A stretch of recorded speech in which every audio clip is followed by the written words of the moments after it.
waandishi wa habari, ni wakaribisha katika makao makuu ya chama chetu Mikocheni, na siku ya leo viongozi wakuu pamoja na wanachama kadhaa tutakuwa na mambo kadhaa ya kuzungumza na Watanzania wanaotusikiliza kupitia vyombo mbalimbali vya habari.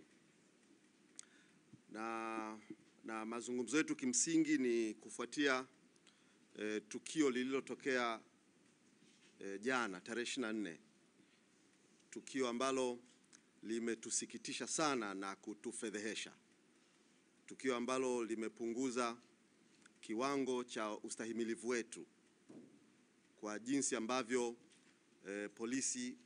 jeshi la polisi walifanya uharamia wa kutisha sana dhidi ya raia, dhidi ya viongozi wa chama ambao walikuwa wamekwenda mahakamani kufuatilia shauri la mwenyekiti wa chama chetu Mheshimiwa Tundu Antipas Lissu. Nirejee kwa kusisitiza kwamba kesi ya Mheshimiwa Lissu haiwezekani kuwa ni kesi ya vita. Sio vita. Ni kesi ambayo wananchi, wanachadema na Watanzania wana haki ya kusikiliza na kufuatilia kile kinachoendelea. Na haiwezekani, na sisi tumekataa kwamba kesi ya Mheshimiwa Lissu haiwezi kufanyika gizani, na hatutakubali kitendo cha namna hiyo.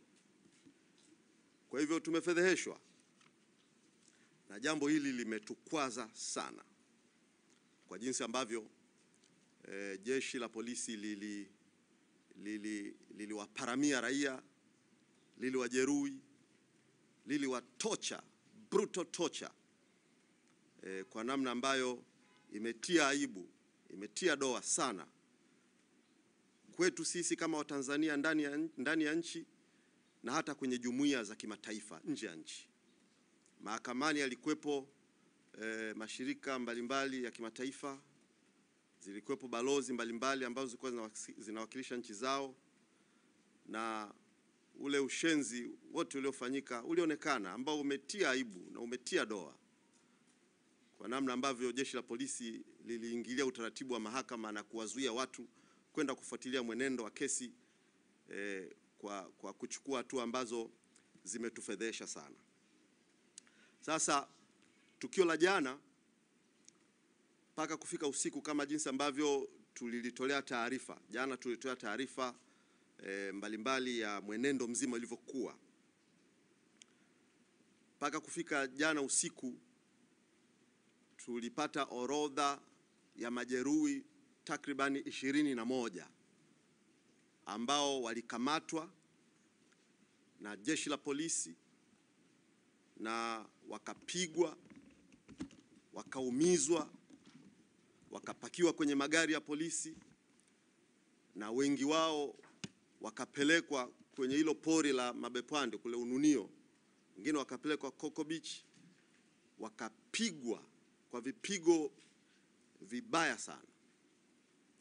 sana, na walipotupwa kule pasipo msaada wowote, tunawashukuru raia wema ambao walijitokeza kuwasaidia na kuwaokoa, na wakawaleta na chama tukawapokea na tukawapeleka hospitali. Kwa hivyo jumla ya majeruhi ambao mpaka jana usiku tuliwapeleka hospitali na wakapata matibabu walikuwa ni majeruhi 21.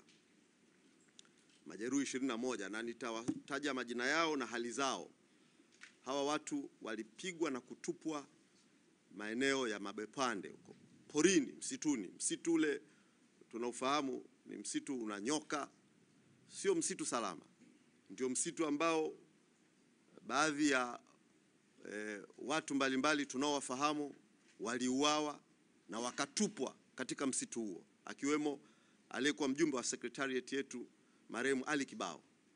Aliuawa na akatupwa kwenye msitu maeneo yale, na watu hawa waliokamatwa walitekwa na jeshi la polisi, wakaingizwa kwenye magari, wakatupwa maeneo yale, na mambo haya yamefanywa na jeshi la polisi. Kwa hivyo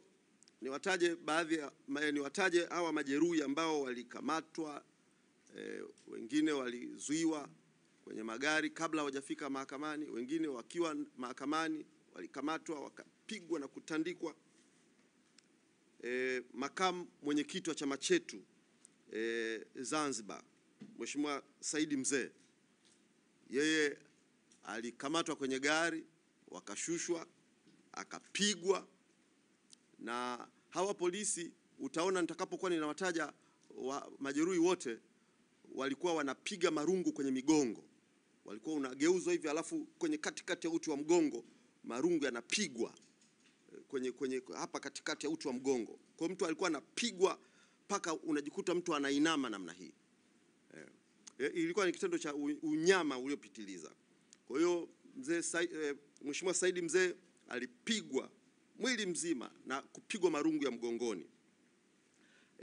Mheshimiwa Ali Juma, huyu ni naibu katibu mkuu wa chama chetu, atafika hivi punde, naye alipigwa marungu kwenye uti wa mgongo, amevunjwa mguu, ana POP kwenye mguu wake ni mguu wa kulia, ana POP kwenye mguu wa kulia, amevunjwa mguu kabisa na amevunjwa mkono. Amefungwa POP katika mkono wake wa kushoto na alitandikwa marungu kwenye uti wa mgongo. Kwa hiyo alikuwa hawezi kunyanyuka hivi, amejikunja hivi kwa sababu yale marungu yaliyopigwa kwenye uti wa mgongo. Mkurugenzi wetu wa fedha CPA Tito Kitalika, naye huyu yuko katika hali mbaya sana.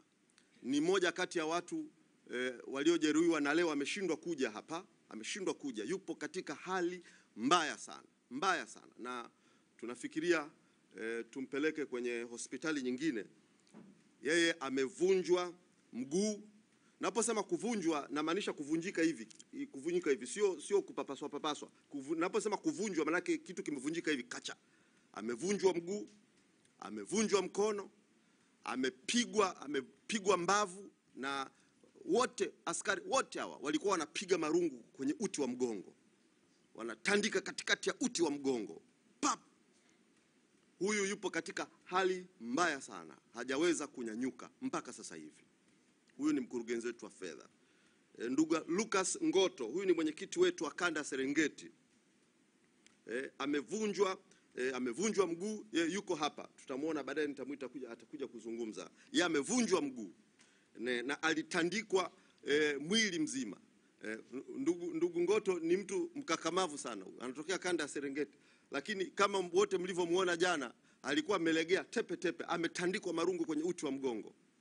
Yuko flat pale. Haya. John Pambalu, huyu ni mkurugenzi wetu hapa wa mafunzo na organization. Naye yupo katika hali mbaya sana. Ameshindwa kuja hapa leo. Amevunjwa mguu na yeye amepigwa marungu kwenye uti wa mgongo. Alipigwa kwenye uti wa mgongo na huku kwenye mbavu. Alikuwa anapigwa marungu kwenye mbavu, huku kwenye mbavu na kwenye uti wa mgongo. Naye amevunjwa mguu. Yupo kwenye hali mbaya sana. Tunafikiria tunapanga kumpeleka kwenye hospitali nyingine ya juu kwa ajili ya uchunguzi. Yeye ameshindwa na yeye kuamka, hali yake imekuwa ni mbaya sana. Peter Alex, yeye amepigwa, amevimba miguu, alikuwa anatandikwa miguu. Kwa hiyo amevimba miguu na walimgeuza, kwa wakawa wanapiga kwenye nyayo. Alishikwa namna akageuzwa.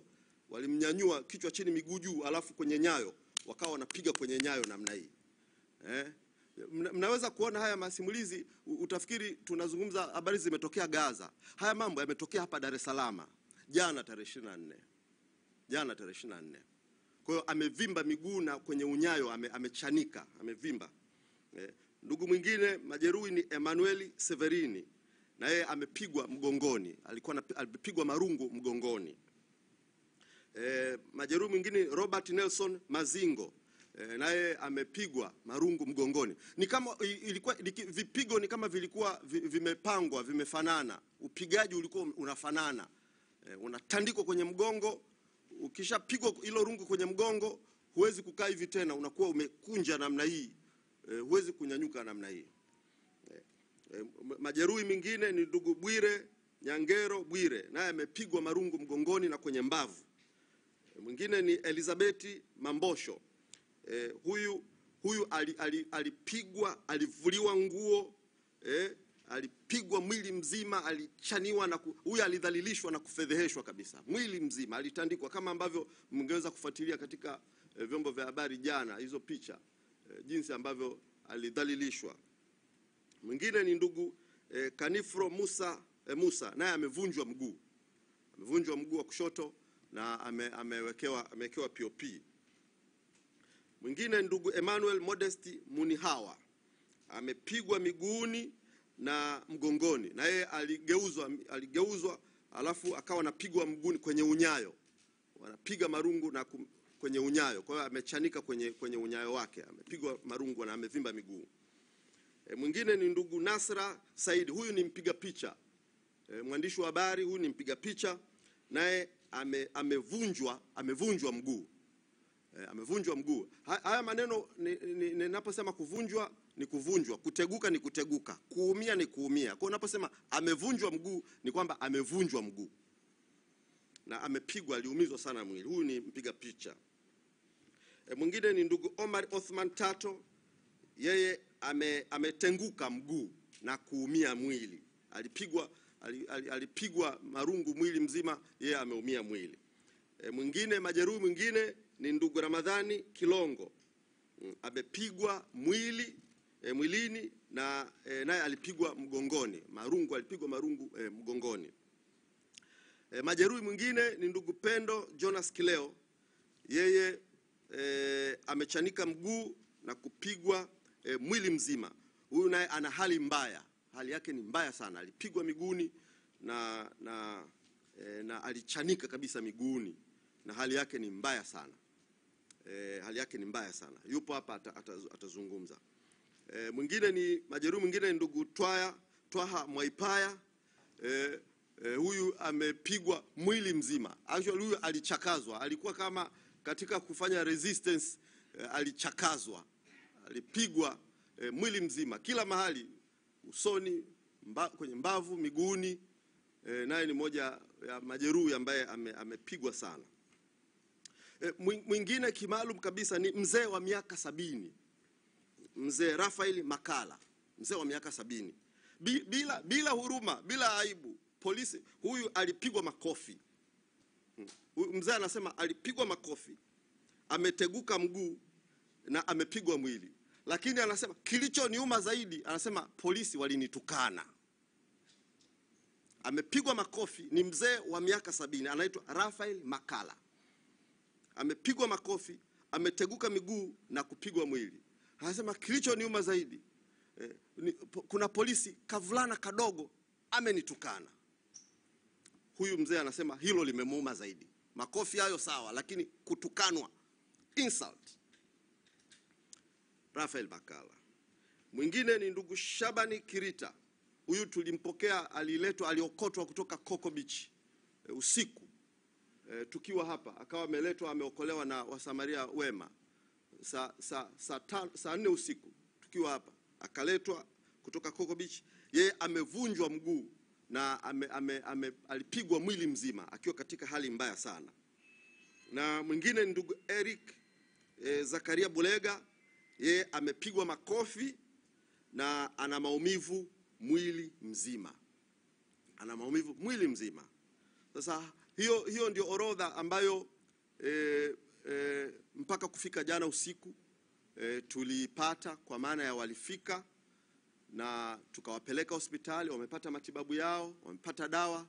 Wengine watahamishwa kupelekwa hospitali zingine kwa ajili ya matibabu zaidi na uchunguzi zaidi,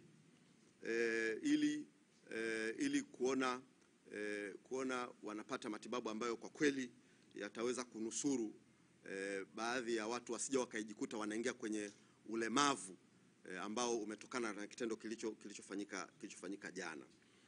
Pamoja na orodha hii ya watu ambao walikuja na wamepata matibabu, tuna taarifa za baadhi ya wanachama ambao walipatikana huko Mabepande, watatu, ambao mama, nitoe shukrani sana kwa mama mmoja ambaye ametambulika kwa jina la Mama Anania.